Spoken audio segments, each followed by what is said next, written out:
The slap echoed through the hallway like a thunderclap in a silent church. Zira didn't scream. She just stood there, stunned, her hand gently resting on the place where the pain bloomed. The man who had struck her, the man with the gold watch. And Wineglass grinned like it was nothing. "You should smile more, sweetheart," he sneered. At that moment, she didn't cry. She didn't run. She stood straight. Because even though she was just a housemaid, that slap would change her life forever. But let's go back to where this all began. In the glittering high-rise buildings of Eko Atlantic, Lagos' pride and playground for the rich, lived Tobena. A Nazi, a man wrapped in power, sharp suits, and an even sharper tongue. Tobena was 33, a successful tech entrepreneur whose apps were making waves across West Africa. He owned a smart home by the sea with glass walls and floors that whispered wealth. But in all this glory, his mother said he was still incomplete. "You are a king without a queen," she told him each time she visited. Meanwhile, far from the silver skyline, beyond the buzzing bridges and traffic of Lagos, there was Alarun town, where life moved slower and harder. The sun hit harder. The streets smelled of diesel and fried akara. Children bathed in old tubs outside.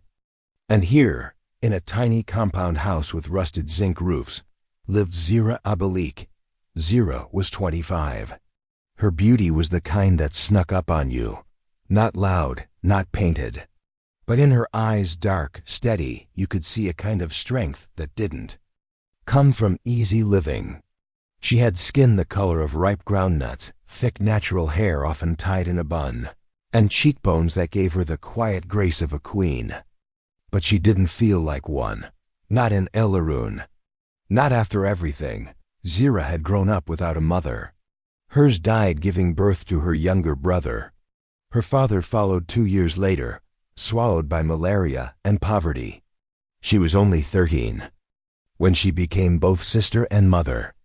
She raised her brother by cleaning people's houses after school. They had no one, no uncle, no auntie, just each other and the hunger they learned to ignore.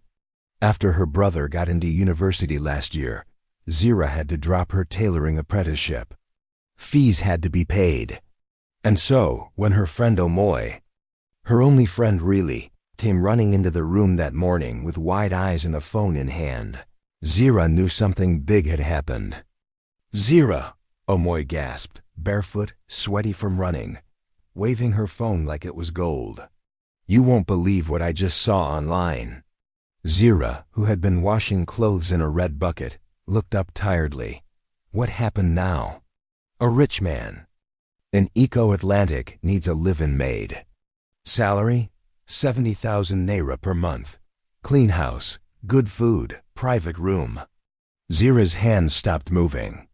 The soapy water dripped between her fingers. "Eko Atlantic?" she asked slowly. "Ah, you sure? That place is for oil wives and foreign investors, not people like us." Amoy sat beside her and lowered her voice. "Yes, but they don't care where you're from. They need help. You need change." Zira bit her lip. Her heart had begun pounding. 70,000 naira, that would clear rent. Feed her brother. Pay his school dues, but still, what if they laugh at me? She whispered, "What if I go there and they treat me like trash?" Omoy gripped her hand tightly. "And what if they don't? What if this is your door out? You can't keep scrubbing floors in Alarun forever. You are too smart for this life." Zira stared at the clothes she had been washing. Her fingers were wrinkled from too much water. Her back ached every night. Her spirit, though strong, was getting tired. "I'll go," she said. The next morning, Zira wrapped her old scarf tightly and followed Amoy onto a Danfo bus heading into the heart of Lagos. The air was thick with petrol and curses from the conductor. But when they finally reached Eko Atlantic, Zira's mouth dropped open. It was another world. The roads were smooth like glass. Security men stood at gates. The size of small churches, there were fountains that danced. walls made of glass. And there, standing tall with palm trees on either side, was the mansion. "Are you ready?" Omoy asked, giving her hand a squeeze. Zira nodded, even though her knees were shaking. She walked through the gates alone. Inside, everything smelled like lemon oil and air conditioning. The living room was bigger than her whole compound back home. She could see the ocean through the window. Then a man stepped out. He was tall, sharp-jawed, dressed in a navy blue kaftan. He had that air of people who never needed to raise their voice to get respect. He looked at her like he was reading. "A report. You're Zira?" "Yes, sir," she said quickly, trying to stand straight. "Experience?" "I've worked in homes in Ilupju. I also know how to cook, clean, and take care of elders." He nodded, walking around her slowly, like a silent storm. "No stealing," he said flatly. "I have cameras. If you take anything that's not yours, I won't call police. I'll throw you out myself." Zira met his eyes. "I don't steal, sir." He didn't smile. But he didn't look away either. "You begin tomorrow. Room is at the back. 70,000 per month. You cook breakfast and dinner. Clean twice a week." She bowed slightly. "Thank you, sir." That night, Zira lay in the tiny room behind the mansion. The bed was small but clean. The bedsheets smelled of fabric softener. She couldn't sleep. She thought of her brother, of Omoy, of her mother's face, the one she remembered only from a photo hidden in an old Bible. She was scared. But beneath that fear was something else. Hope. She closed her eyes and whispered, "Let this be the beginning." After few days, Tabena's house glowed like a palace preparing for royalty. It was a celebration, a private gathering to mark the biggest business win of his career. His new company had just signed a deal with international investors, and the Lagos tech world was watching. So to show appreciation and maybe a little dominance, he hosted a party in his Eko Atlantic mansion. Inside, everything shimmered. Polished floors, tall champagne flutes, gold-rimmed plates. The air carried the scent of grilled suya, roasted plantains, designer perfumes, and too much cologne. Men with trimmed beards and booming voices laughed loudly. Women in long gowns whispered behind fans and glass heels. It was the kind of event where names were currency, where if you weren't already somebody, you stayed quiet and watched. And watching quietly was Zira. She wore a clean black uniform and soft-soled shoes. Her head was low, tray balanced in her hand like a prayer offering. She moved from one end of the hall to the other, serving drinks with the grace of a woman who had been trained by hardship. She was not used to this world of polished teeth and loud jewelry. But her eyes, those sharp, thoughtful eyes, took in everything. She saw how one woman kept checking her reflection in the wine glasses, how two men whispered every time Tabena passed, how even in his celebration, Tabena hardly smiled. Zira didn't judge. She just noticed. She had just placed a glass of palm wine on a side table near the balcony when it happened. A slap, sharp, sudden, struck her backside. Her body froze. Her soul stiffened. The tray in her hand tilted dangerously, the wine inside almost spilling. She turned around slowly, breath trapped in her chest. A man in a shiny gray agbada, gold chain dangling from his neck, sat with his legs crossed and a wicked smirk on his face. Ah, he chuckled. "Don't look so surprised. It was just a joke." Zira's mouth parted in disbelief. "Don't you ever touch me like that," she said, her voice shaking with fury. The man laughed louder. "Relax, you're just a maid. Why are you acting like a queen?" Silence fell around them. Heads began to turn. Music kept playing, but now it was background to tension. Before Zira could respond, another voice sliced through the noise. "What's going on here?" It was Tabena. He had entered from the hallway, face unreadable, eyes locked on Zira. She straightened herself, blinking back the sting in her eyes. "He touched me inappropriately, sir." Tabena's gaze shifted to the man in the agbada. "I want you to apologize," he said, voice cold as harmattan wind. The guest laughed. "Apologize to a maid? You're joking." Tabena didn't move. "Then leave my house." The room went silent. The man looked around, embarrassed, unsure if it was real, but Tabena didn't blink. His jaw was set, his authority unmistakable. Without another word, the man stood up, picked his glass, and walked out. Zira stood still, stunned. She hadn't expected that. She hadn't expected him to stand up for her. For the first time since entering this mansion, she saw Tabena not just as a rich man, but as a man with a heart. The sun peeked gently through the living room curtains. The house was quieter than usual, the aftermath of too much wine, laughter, and music. Zira moved around the dining table, setting it with focus. Her hands adjusted the silverware with care. Every placement was a quiet prayer for order. She didn't hear Tabena enter until he spoke. "Are you okay?" She flinched, almost dropping. "A spoon." "Yes, sir," she replied quickly. He folded his arms, leaned slightly against the wall. "Don't call me sir." "Just Tabena." She hesitated, unsure. "Yes, Tabena." He nodded and stepped closer. "Can you cook smoky jollof?" A small smile tugged at her lips. "Of course.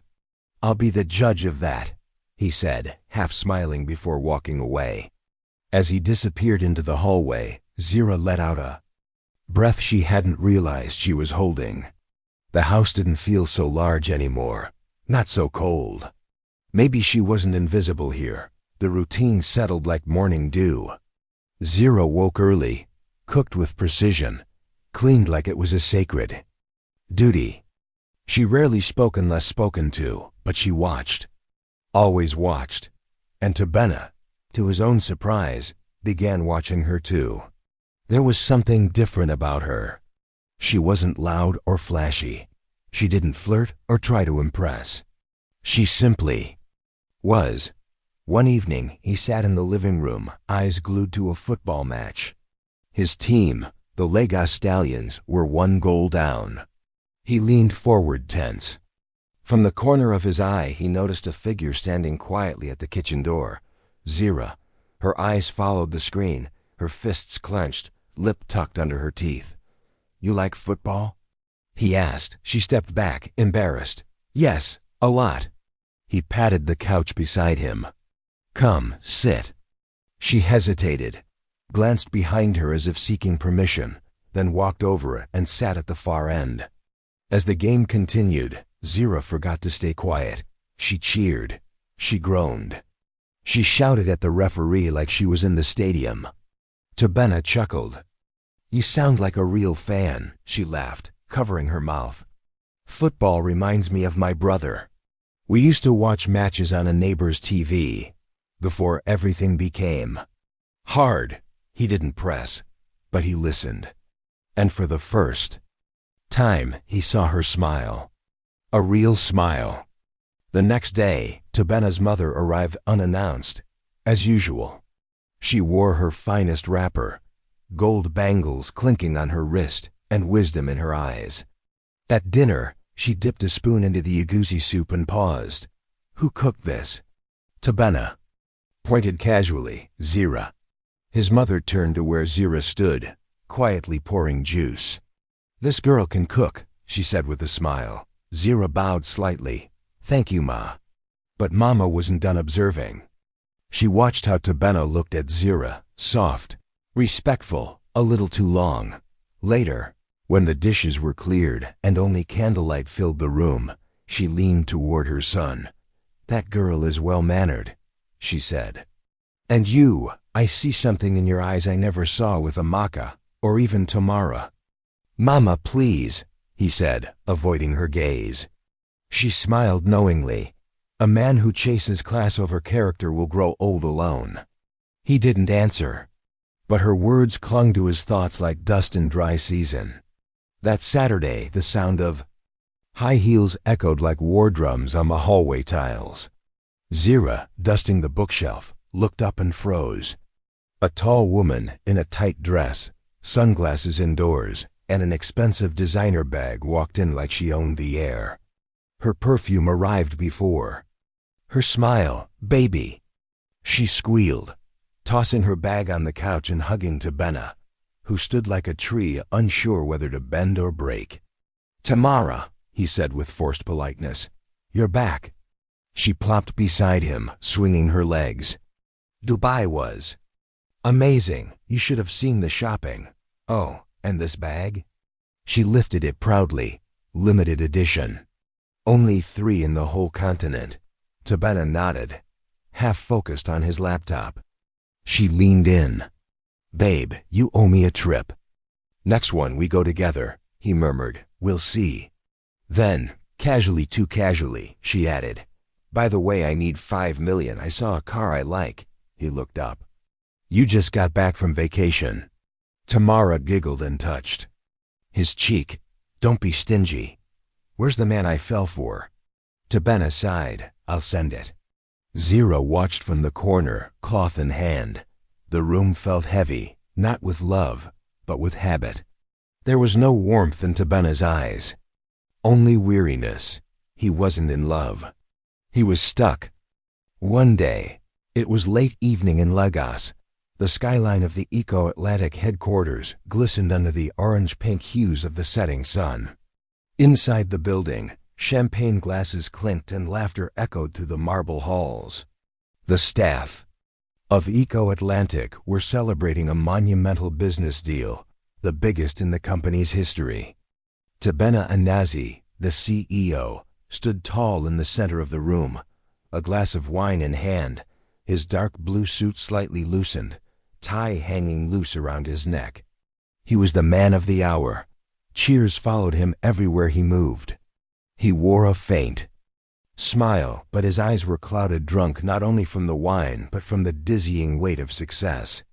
Meanwhile, in a quiet, dimly lit house on the mainland, Zira Abalik stood at the window, glancing at the clock. She had worked for Tabena for over a year now, managing his household with quiet grace. She knew his routines well, and tonight he was late. The sudden slam of a car door outside made her heart jump. She rushed to the door, just in time to see Tabena stumble up the steps, his blazer half off his shoulders. "Sir?" she called gently, stepping outside. He looked up, bleary-eyed. A crooked smile stretched across his lips. "Zira ... Is that you?" "Yes, sir. Let me help you." He leaned into her touch, the scent of alcohol thick in the air. She supported him as he staggered inside, guiding him to the living room couch. Tabena dropped onto the couch and looked at her, his eyes lingering a second too long. "You know something?" he slurred. "You single quotes re ... beautiful." Zira stiffened. "Sir, I think you should get some rest." But before she could step back, Tabena reached for her hand, then pulled her closer. His lips met hers without warning. She froze, heart pounding wildly. For a split second, everything blurred: the rules, the roles, the consequences. That night, a line was crossed. Morning sun filtered through the blinds. Tabena groaned and sat up, a pounding headache behind his eyes. He turned and froze. Zira lay beside him, her back to him, the blanket drawn over her shoulders. Reality hit him like ice water. He ran a hand down his face, guilt rising in his throat. He got up quietly, not saying a word. Zira opened her eyes slowly when she heard the shower start. Her heart felt heavy, tangled in regret and confusion. Weeks passed. Zira began to feel sick. Nausea in the mornings, headaches, fatigue. She kept it to herself until one morning, while setting Tabena's breakfast, the dizziness overwhelmed her. Her hand slipped. The plate crashed to the floor. "I'm sorry." She gasped and ran to the bathroom. Tabena jumped up, alarmed. Minutes later, she emerged, pale and shaken. "Zira, why didn't you tell me you were unwell?" he said, genuinely concerned. "Go change." I'm taking you to the hospital. At the clinic, silence filled the air as the doctor returned with a file and a smile. Congratulations, Miss Abalik, she said. You're pregnant. Zira's body went still. Her hands turned cold. Tabena's expression changed. He looked at her, voice low. Zira, please tell me this isn't from ... that night. Zira's voice cracked as she answered, It is, sir. They drove home without a word. As the car pulled into the driveway, Tabena's mother and Tamara, his girlfriend, were already there, waiting. The gate stood open, but the house was locked.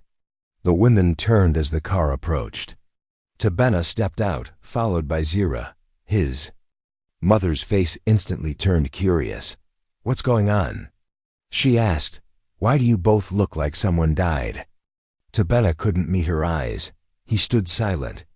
Tamara, sensing the tension, slipped her hand around his arm. Babe? He took a breath, then muttered, She's pregnant. Tamara pulled her hand away. What? She turned to Zira, disbelief turning to fury. If she's pregnant, throw her out. Let her go find whoever's baby that is. Zira dropped her gaze to the floor, feeling the weight of Tamara's words like a stone in her chest. Tabena remained silent. His mother walked slowly toward them, her sharp eyes narrowing. You two better come inside. Once they were seated, Tamara stood fuming. Wait, please don't tell me this is what it looks like. You slept with the maid? Tabena nodded once, shame etched across his face. It was a mistake. Tamara threw up her hands. A mistake? Are you serious? Suddenly, his mother clapped her hands loudly, silencing the room. Enough, she said. Mistake or not, that child is my grandchild. Zira stays. Tamara's eyes flared. You can't be serious. A maid? That's what you're accepting into this family. Tabena's mother sat beside Zira, gently taking her hands. Tell me the truth, my dear. Did Tabena force you? No, Ma, Zira said softly. It just happened. She nodded slowly. And now you are carrying his child. Zira's eyes welled up. I never meant for any of this. Tabena finally spoke, his voice cold. I'll provide for the baby, but Zira is not my responsibility. His mother's voice snapped. What did you just say? He looked away. Mama, no, you will respect her. She's carrying your child. He said nothing and walked out. His mother turned back to Zira. You are not alone. Your family now. Zira blinked away tears. She had never had a family before, and now she wasn't sure what to do with one. A few days passed. Tabena stayed distant. Zira felt invisible in her own space. One afternoon, as she sat folding clothes in the sitting room, the doorbell rang. She opened it to find her best friend Omoy. Omoy stepped in and immediately noticed the sadness in Zira's eyes. Girl, what is it? She asked, sitting beside her. Zira sighed. Tabena, he hates me now. Ever since the pregnancy, he's been cold. He won't even look at me. Omoy took her hand. Zira, listen to me. That man is used to powerful, confident women like Tamara. You have to make him see you differently. Zira frowned. How do I do that? Stop looking like a scared little girl. Dress well, walk tall. Speak with confidence. You're not just a maid anymore. You're carrying his child. That means something. Zira looked down at her simple gown. But I've never been that kind of woman. Omoy smiled gently. Then become her.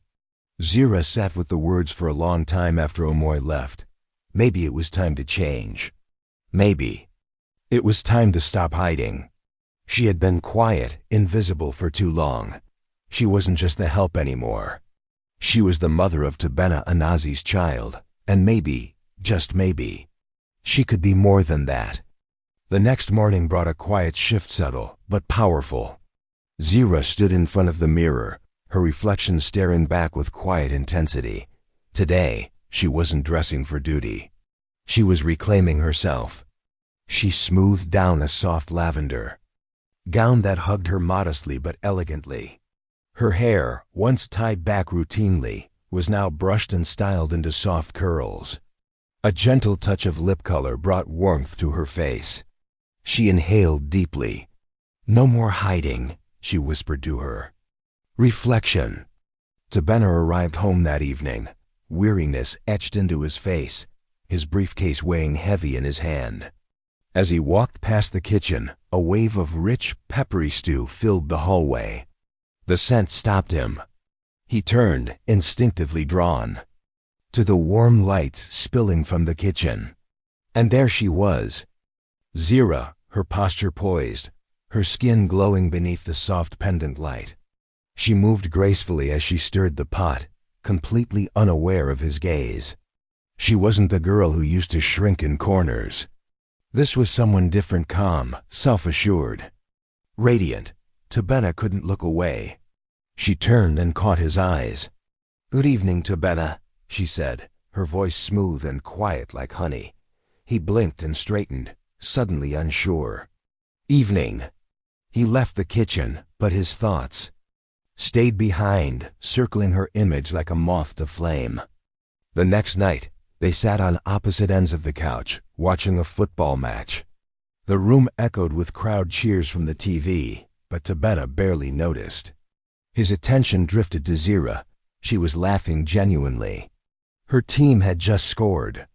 The joy on her face lit up the room more than the screen ever could. It was effortless, peaceful, so different from what he knew with Tamara. There were no mind games, no pretenses. "Zira," he said suddenly. She turned, a little startled. "Yes?" He hesitated, then exhaled slowly, as if the truth had been waiting too long. "I never thought I'd say this, but I think I feel something for you." Her breath hitched.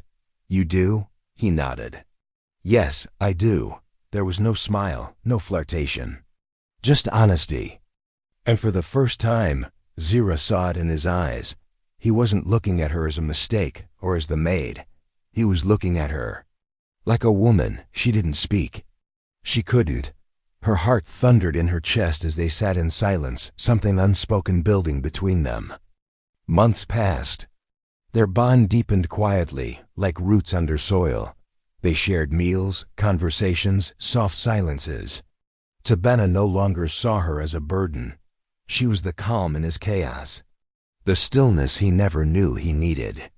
One Saturday afternoon, they lounged on the couch, watching a romantic comedy. A bowl of popcorn sat between them. Zira laughed gently at a joke on screen, not noticing Tabena's hand trembling slightly beside her. He wasn't laughing. He was nervous. Suddenly, he reached for popcorn and began coughing loud. Abrupt. Zira gasped and shot to her feet. "Tabena?" She dashed to the kitchen for water. When she came back, he was on one knee, holding a ring. Her breath caught in her throat. "Tabena," she whispered, heart racing. "Will you marry me?" Tears spilled before she could stop them.